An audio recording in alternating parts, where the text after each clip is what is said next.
Bonjour, c'est Smartful, ça fait plaisir de vous voir. C'est vrai que ça faisait pas mal de temps, il n'y a pas eu énormément de vidéos sur la chaîne, tout simplement parce qu'il y a eu un recadrage thématique de la chaîne vers du développement. Et vu que ça faisait pas mal de temps, j'ai un peu l'impression que la chaîne était en train de mourir. Je me suis dit, tiens, non, allez, on va quand même refaire un petit truc. Alors là, on va faire un petit truc en JavaScript. Qu'est-ce qu'on va faire? Là, on a un tableau de température. Tout simplement, ce qu'on va faire, on va faire des petits algos, voilà, qui nous permettent d'apprendre des choses. Moi, quand j'ai commencé à rentrer un peu dans l'algorithmie, c'était vraiment sur des choses assez simples, mais ça m'a donné envie de continuer. Par exemple, déjà on a un tableau de valeurs, est-ce qu'on peut tout simplement pas les afficher? Alors en JavaScript, comment on va faire un console. Ah, j'ai un peu de... ouais, ok. Log de température, il n'y a pas d'autocomplétion, fait chier. Voilà, alors attends, le run, est-ce qu'il n'y a pas un commande rentrée? Super, commande rentrée, parce que sinon, voilà, bam. Bon là, on a, alors, j'ai mis du zoom parce que sinon, vous allez rien voir à l'écran, tout simplement.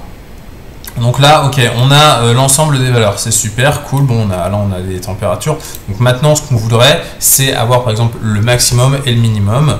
Et après on va essayer de calculer la moyenne. C'est des trucs tout con, mais voilà, ça fait pas forcément, c'est pas forcément évident pour les débutants, donc on va voir ça.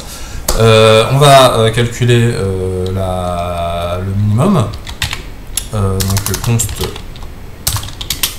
allez, temp min, qui est égal à comment on, qui est égal à temp. Alors les deux temps. Les deux, on va les initialiser à la première valeur, température de 0, tout simplement, parce qu'il n'y a aucune raison qu'on ait... Non, il n'y a pas les raccourcis clavier de VS Code. Bon. Alors, pourquoi j'ai pas mis VS Code? Tout simplement pour avoir un truc rapide, simple à mettre en œuvre. Là, j'avais regardé là, c'est là qu'elle est la webcam.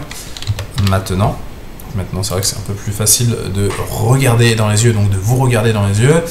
Clac. Et maintenant, on va faire ça. Alors, for que let i qui est égal à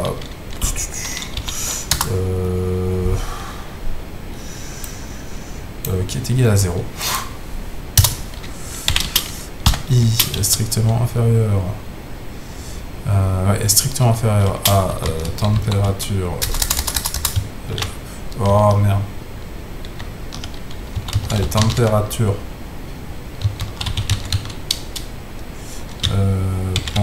.ngth i plus bam. Allez.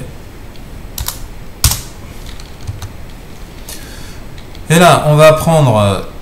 Alors, on va calculer le minimum. Hein. Donc, on va faire.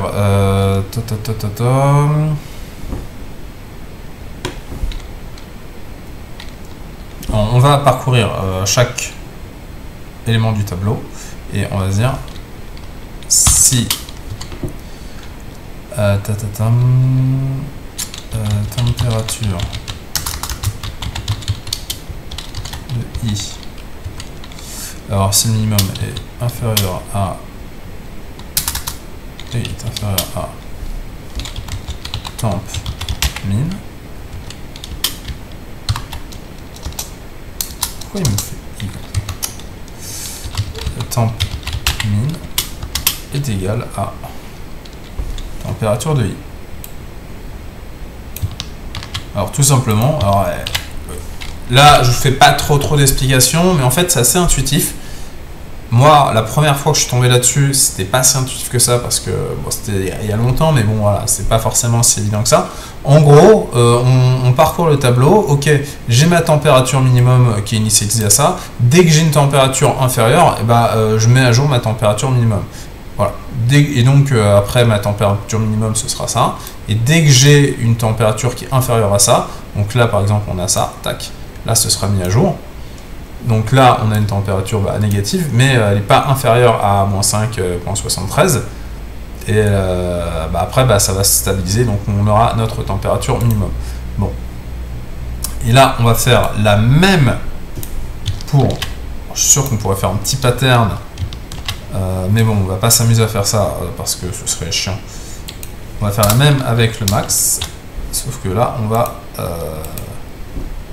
tac, voilà, hop, avec la température max. Et là, on va faire un petit console.log de temp max. Allez, température. Allez, min, clac. Alors, idéalement, ce qu'on pourrait faire, c'est aussi récupérer l'index pour si on a envie de faire des calculs. Mais c'est bon, on va faire les choses rapidement. Temp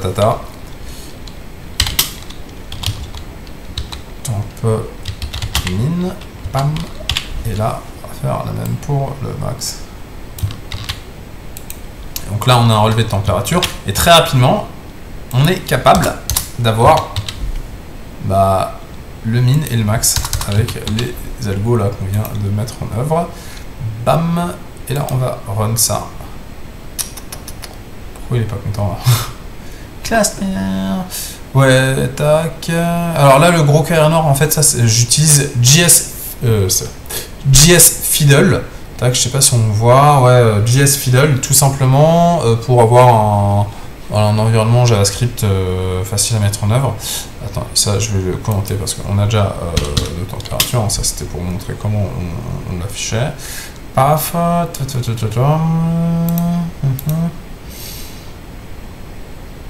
oui, attends. Là déjà, ça c'est let, c'est pas du const. Donc, est-ce que l'erreur était évidente? Est-ce qu'il le mettait? Assign to constant variable. Ok, ouais. Donc, si j'avais pas fait le zoom, je l'aurais vu en 2-3 secondes. Mais voilà. Bam.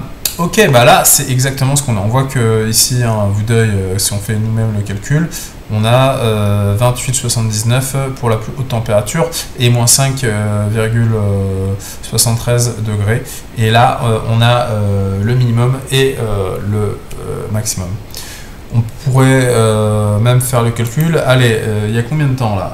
Vidéo, tac, tac, tac. Je vois pas trop le temps qu'elle dure. 7 minutes. Allez, on va calculer aussi la moyenne, tant qu'on y est. Et tac, là je vais faire un petit clear. Tac. Alors pour calculer la moyenne, ça va être simple. On va faire déjà commencer par un const, on va le remplacer par un let si nécessaire. Temp min. Après on peut faire plein d'autres calculs, on peut le calculer on pourrait essayer de calculer la variance et tout un tas d'autres choses. Mais voilà, le but c'est simplement de montrer des petits algos faciles. Mine de rien, il y a des tests des fois sur c'est quoi le... bref, en gros, quand vous passez des entretiens, des fois on va vous faire des petits tests comme ça, savoir si vous savez utiliser le langage. Là, vous mettez ça, vous voyez, vous avez appris, vous pouvez mettre ça en 2 secondes et puis réussir les entretiens. En tout cas, ce genre de test. Après, il y a des exercices bien plus complexes, mais ça, c'est des petits trucs de base à savoir. Temp min. Donc ça va être égal à la somme. Donc, est-ce que je fais les array maps, les tatatam? On va faire un let. Alors, je pourrais aussi essayer de refaire la même en utilisant la programmation fonctionnelle, tout ce qui va être filter, map et reduce. Mais là, le but c'est d'aller rapidement. Je vais pas m'amuser à faire ça, mais ça pourrait être intéressant de faire ce petit exercice. Bam, tac, je réutilise ça, bam, j'enlève ce qu'il y a dedans, en tout cas jusqu'au if. Je vais faire la somme, donc je vais faire un let sum qui est égal à... Est-ce que je le fais pas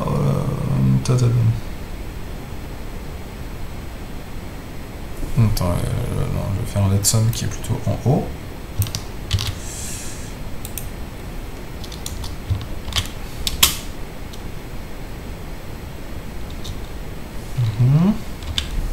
Je vais me dire pourquoi je le fais. Tac. tac tac tac. Donc somme est égale à température.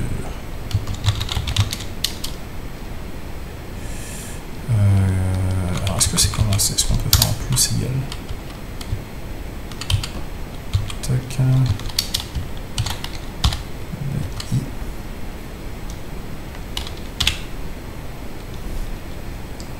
Et pour éviter de faire des trop de trucs,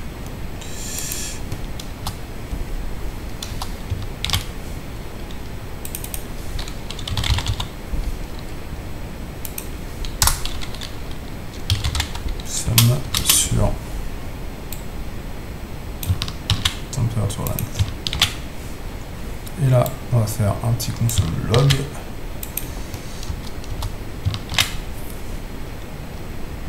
Moyenne de tempmin. Tac. Allez, contrôle entrée. Donc on a une moyenne des températures de 13, alors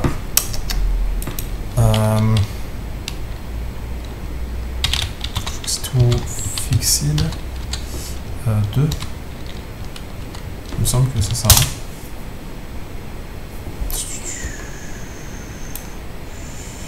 Is not a function. Tac, et à mon avis, il doit y avoir F.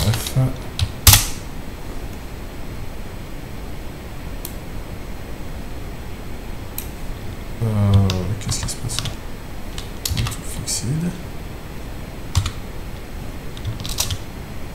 Ok, cool. Voilà, bah 13,86 degrés. Quitte à faire ça.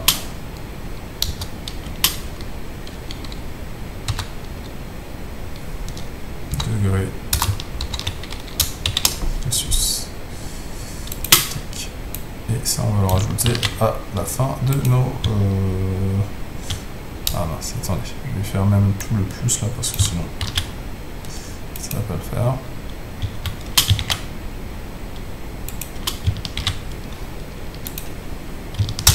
Contrôle entrée, voilà. Donc température minimum moins 5 degrés Celsius, maximum 28,8 même degrés Celsius, enfin 28,79 degrés Celsius, et la température moyenne 13,86 degrés Celsius. Voilà, alors comment j'ai fait la moyenne, hein, vous voyez, j'ai fait la somme de toutes les sommes. J'aurais pu faire en fait un array ou un radius. J'aurais dû même faire un radius, ça aurait été, je pense, plus simple que ça, mais l'idée c'était rapidement là de vous montrer comment on le faisait en live. Et après, bah, une fois qu'on a la somme, et ben, on le divise par l'ensemble des. Donc j'ai simplement appliqué la règle de la moyenne. Si on veut calculer la variance, en fait, il faut calculer la distance maintenant entre chaque élément et la moyenne, mettre cette distance au carré et diviser par le nombre. Là, on est à combien de minutes? 13. Allez, paf, on va essayer. On va aussi calculer la variance de ça. Tac. Alors, on a dit il faut calculer la distance. Donc, let distance.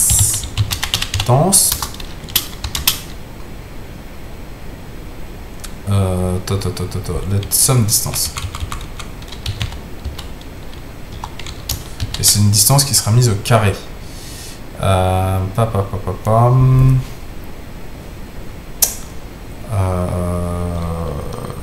Somme square. Somme. Ah, histoire qu'on sache. Voilà. Là, ça, on met ça à 0 pour l'instant. Bam. Donc.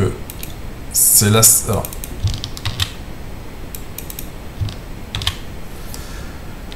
Donc c'est la somme, donc on fait un plus égal de la distance entre la température et la moyenne. Donc tempmin au carré.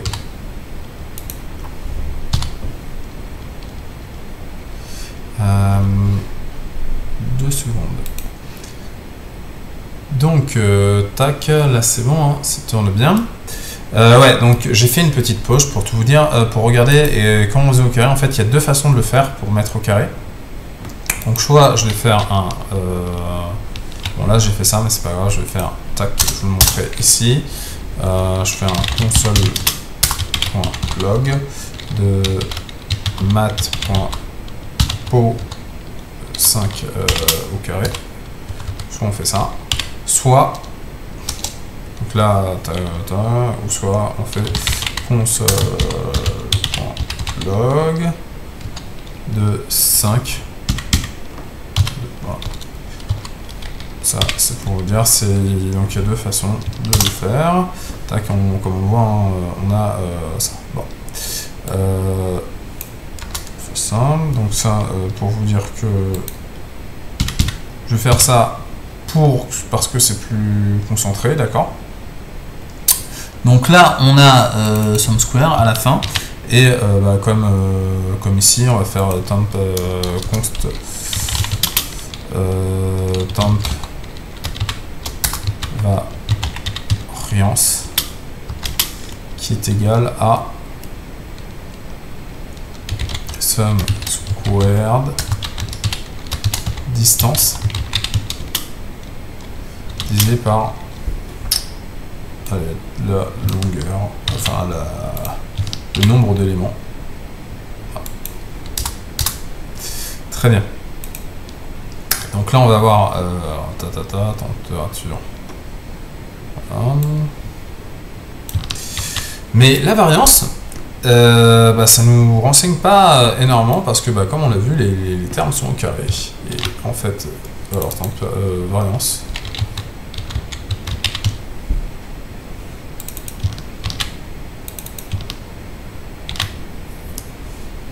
Les termes sont au carré, donc en fait, je dirais que là, on peut même pas mettre le truc là. Tac. Ce qu'il nous faudrait, ce serait l'écart type. Donc oui, là, je vais enlever degrés parce qu'en fait, on a mis, c'est pas des degrés Celsius, en fait, on a mis tout simplement un terme au carré. Mais là, si on fait écart type, et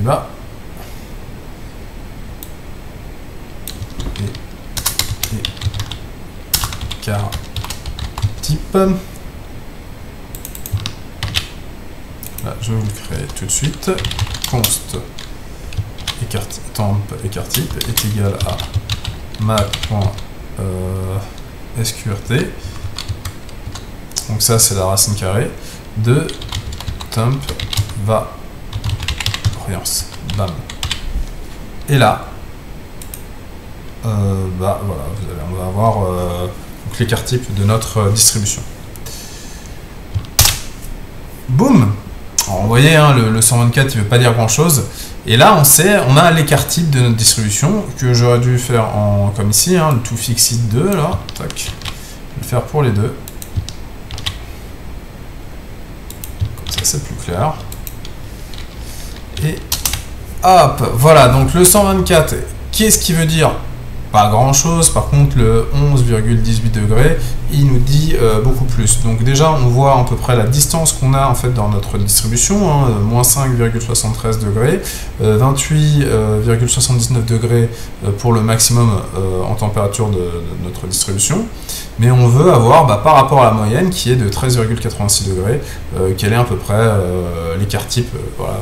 Est-ce que c'est est-ce qu'on a une distribution où on est toutes nos données sont proches de 13,86 ou est-ce que c'est étalé? Donc on voit que c'est étalé sur à peu près pour en partie. Alors après ça dépend parce que c'est pas forcément une distribution normale, mais bon, ça me donne c'est un indicateur en fait qui me donne en fait une estimation de l'écart des températures dans la distribution. Voilà. Bon maintenant que vous avez tout ça, n'hésitez pas à reproduire, n'hésitez pas aussi à essayer de refaire ce que j'ai fait, parce que là je l'ai fait en mode live. N'hésitez pas à le refaire avec les fonctionnalités fonctionnelles que JS propose, map, filter, reduce, et puis les autres qui peuvent exister. Voilà, parce que là c'est vrai que j'ai utilisé des boucles. Alors en même temps c'est simple et des fois c'est voilà, faut pas se prendre la tête des fois à lire mine de rien. Alors est-ce que c'est facilement maintenable? Je ne sais pas, mais au moins on comprend la logique assez rapidement. Quoique. Mais bon. C'était Smartful, je vous souhaite une excellente journée. À bientôt.